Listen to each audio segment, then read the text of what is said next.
I grew up in a domestically violent home.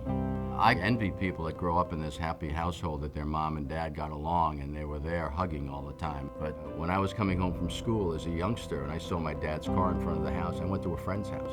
I connected my dad with fear because my dad would yell and bang things and throw food against the wall.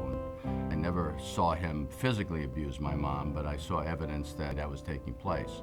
The fear that it created in my life is something that I'll never forget.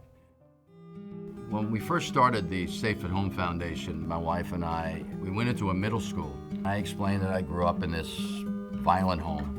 My dad was abusive to my mom, and I always felt very sensitive about my feelings and embarrassed to share them with anybody, thinking I was the only one that had these problems.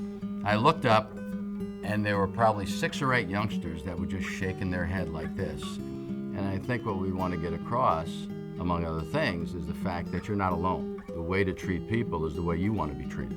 If the youngsters understand violence, control, any kind of verbal abuse is wrong, we could change things. Growing up, I thought my mom's job was to be there for me. I come home from school, she was there. I come home from playing ball, she was there. There was food on the table, there was a hug. I wanted other children to benefit from what I benefited from with my mom, Margaret.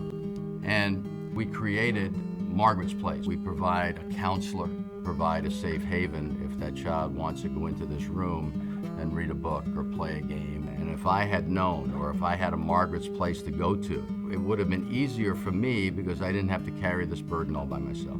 Friends that I grew up with, said, Joe, I never knew this about you, because it's something you never shared. It's something you thought was only going on in your home. Now I'm very proud to say we can continue to grow and continue to put more Margaret's Places in the tri-state area and maybe down the road across the country. A lot of people equate making a lot of money with success. To me, success is to be there for your children, having them grow up with terrific self-esteem, feeling good about themselves, and being open. I have a young daughter, and to me, the best thing is to know that she loves coming home every day. Whatever we can do as a society to make their life safe, I think it's our obligation to do that, and I think that's what spells success.